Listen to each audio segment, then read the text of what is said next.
అధికారంలోకి వచ్చిన 100 రోజుల్లోనే ముఖ్యమంత్రి చంద్రబాబు నాయుడు అద్భుతమైన పరిపాలన అందించారని ప్రజలే చెబుతుండడం చాలా సంతోషంగా ఉందని పొంగూరు నారాయణ తెలిపారు.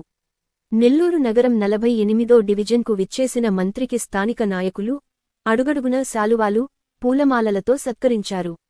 డివిజన్లో ఇళ్ల వద్దకు వెళ్లిన మంత్రి ప్రజలకు ఇది మంచి ప్రభుత్వం కరపత్రాలను అందజేసి వారితో ఆప్యాయంగా మాట్లాడారు. చిన్నారులను పలకరిస్తూ పెద్దల యోగక్షేమాలు అడిగి తెలుసుకుంటూ మంత్రి నారాయణ పర్యటన ఉత్సాహంగా కొనసాగింది.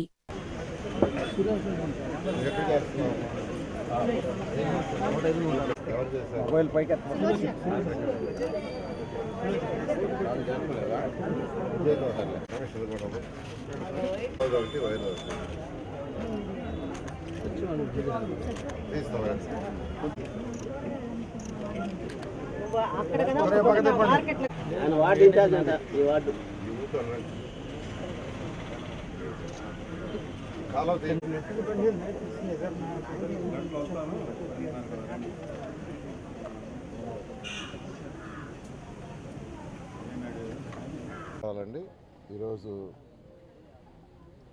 ఇది మంచి ప్రభుత్వం అనే కార్యక్రమంలో యాక్చువల్గా ప్రతి ఇంటికి పోయి ఇది మంచి ప్రభుత్వం ఎందుకంటే అనే దాన్ని వివరిస్తున్నాం. ఎందుకంటే ప్రజలు ఆడికి బాగానే వాళ్ళే చెప్తున్నారు, మేము చెప్పబోయే ముందు వాళ్ళే చెప్తున్నారు, సార్ వీఆర్ వెరీ హ్యాపీ, చాలా సంతోషంగా ఉన్నాం, పెన్షన్ చక్కగా ఇచ్చారు. చంద్రబాబు నాయుడు గారు చెప్పినట్టే 1000 రూపాయలు పెంచేశాడు ఒకేసారి.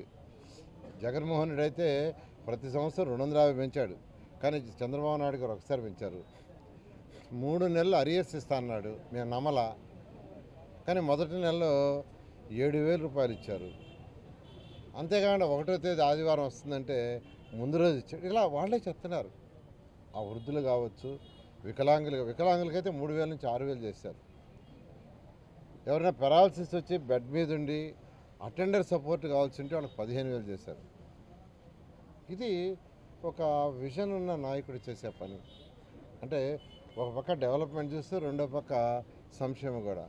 ఆ కార్యక్రమంలో ఈరోజు నిరుద్యోగ యువతకి ఉద్యోగాలు రావాలని 16,437 మెగా డిఎస్ అనౌన్స్ చేశారు. 65.15 లక్షల మందికి పెన్షన్స్ నెలకి 4,000 యాక్చువల్గా ఇస్తున్నారు. అదేవిధంగా ప్రతి నెల 1వ తేదీ అధికారులకు జీతాలు వస్తున్నాయి. ఒకప్పుడు వచ్చేది లేదు. ఎందుకంటే అధికారులు సంతృప్తిగా ఉంటే, అధికారులు ఆనందంగా ఉంటే పని బాగా చేస్తారు. అది ముఖ్యమంత్రి గారి విజన్. కాబట్టి 1వ తేదీ వాళ్ళకి జీతాలు ఇవ్వాలి, ఎన్ని ఇబ్బందులు ఉన్నాయని ఖజానా లోటు, ఖజానా లేదు, ఖాళీ 10 లక్షల కోట్ల రూపాయల అప్పు అయినా 1వ తేదీ ఈరోజు అధికారులకు జీతం వాళ్ళంతా ఆనందంగా ఉన్నారు. అదేవిధంగా రైతులు, మన రాష్ట్రానికి రైతులు వెన్నెముక. ఏ రాష్ట్రమైనా అంతే. 65% రైతులు యాక్చువల్గా ఈరోజు ఉన్నారు. రైతు సంవత్సరం అంతా పంట పండిస్తాడు. పండించిన వెంటనే దాన్ని అమ్ముకొని మంచి రేటుకు అమ్ముకొని వెంటనే డబ్బులు రాని కోరుకుంటున్నది, మళ్ళీ నెక్స్ట్ ఇయర్ పంట వేయాలా.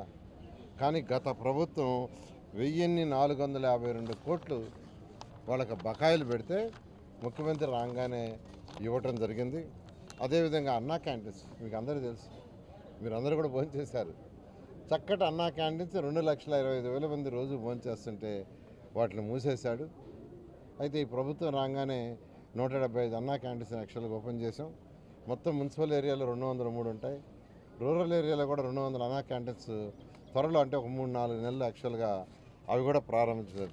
అన్నిటికంటే ఇంపార్టెంటు, ఎవరైనా ఒక స్థలం కొనుక్కున్నా, ఒక అపార్ట్మెంట్ కొనుక్కున్నా, ఒక ఇండివిజువల్ ఇల్లు కొనుక్కున్నా ఆ యొక్క డాక్యుమెంట్స్ వాళ్ళ పేరుతోనే వాళ్ళ దగ్గర ఉండాలనుకుంటారు.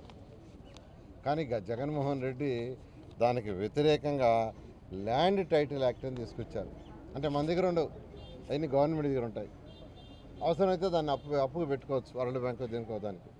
అలాంటి యాక్ట్ని యాక్చువల్గా రద్దు చేయడం జరిగింది. ఈ విధంగా 100 రోజుల్లో ఖజానా ఖాళీ అయినా, 10 లక్షల కోట్ల రూపాయలు అప్పు చేసి దానికి వడ్డీ కట్టాల్సి వచ్చినా ముఖ్యమంత్రి గారు వారికి ఉన్న విషయంతో ఈరోజు ప్రజలకు ఏదైతే ఎలక్షన్ ముందు ప్రామిస్ చేస్తారో అది చేస్తూ ముందుకు తీసుకుపోతున్నారు. వీటిలన్నిటిని యాక్చువల్గా ప్రజలకు చెప్పబోతే వాళ్ళే మాకు ఎదురు చెప్తున్నారు, సార్ మాకు అన్నీ తెలుసు, మేము ఎంతో సంతోషంగా ఉన్నాం అని. ఈరోజు మరొకటి, ఈరోజు నేను యాక్చువల్గా ఉయ్యాల కాలువ అక్కడికి వచ్చాను. ఎందుకంటే నేను ఎలక్షన్లో వచ్చినప్పుడు ఉయ్యాల కాలువ వాళ్ళు అడిగారు, సార్ ఈ కాలువలో సిల్ట్ తీయలేదు, కాలువ ఊడిపోతుంది, దోమలు వస్తున్నాయి అని. ఈరోజు అధికారులు కూడా తీసుకొచ్చారు, కమిషనర్ గారు కూడా వచ్చారు. ఈ ఉయ్యాల కాలువ ఏదైతే ఉందో దీన్ని యాక్చువల్గా రెండు పక్కల రివిట్మెంట్ చేసి దీనిపైన స్లాబ్ కూడా వేయడం జరుగుతుంది. అయితే కొద్దిగా టైం పడుతుంది, వెంటనే కాదు, ఖచ్చితంగా చేస్తాం. అయితే ఇమీడియట్గా వర్క్ టేకప్ చేస్తాం. ఫైనాన్షియల్ పొజిషన్ చూసుకొని బిట్లుగా చేయడం జరుగుతుందని ఈ కాలనీలో ఉండే వాళ్ళందరికీ యాక్చువల్గా ఈ సందర్భంగా తెలియజేస్తున్నాను. అదేవిధంగా ఎలక్షన్కి వచ్చినప్పుడు ఎలక్ట్రికల్ వైర్లు మిద్ది పైన పోతున్నాయి, మా పిల్లలు పైకి ఎక్కితే ఏమవుతుందని భయం వేస్తున్నారు. ఆ ఎలక్ట్రికల్ వైర్ కూడా మార్చమని యాక్చువల్గా చెప్పడం జరిగింది. ఎలక్ట్రికల్ ఆ డిఈ వాళ్ళు వచ్చిన్నారు, వాడు కింద కేబుల్ వేసి చేస్తామన్నారు, చేయమన్నాను. ఆ విధంగా ఇక్కడ ఆ వైర్ కూడా తొలగించడం జరుగుతుంది. ఈ పక్కన యాక్చువల్గా ఎవరంటే వాళ్ళు రౌడీ ముఖాలు వస్తున్నారు సార్, ఇబ్బంది పడుతున్నామని మహిళలు చెప్పారు. అక్కడ సీసీటీ కెమెరాలు పెట్టమన్నారు. ఇప్పుడే కమిషనర్ గారికి చెప్పాను, వెంటనే ఒక వారం లోపల అక్కడ సీసీటీ కెమెరాలు పెట్టడం జరుగుతుంది. ఎలక్ట్రికల్ లైన్ అయితే 10 రోజుల్లో కంప్లీట్ చేయడం జరుగుతుంది. బట్ ఇది మాత్రం కొంత టైం పడుతుంది, ఒక 6 నెలల పాటు టైం పడుతుందని ఇక్కడ ఉన్న వాళ్ళందరికీ చెప్తున్నాను. ఒక 6 నెలల్లో 2 పక్కల కాంక్రీట్ వాల్ కట్టి దాని మీద స్లాబ్ వేయటం జరుగుతుంది. Thank you.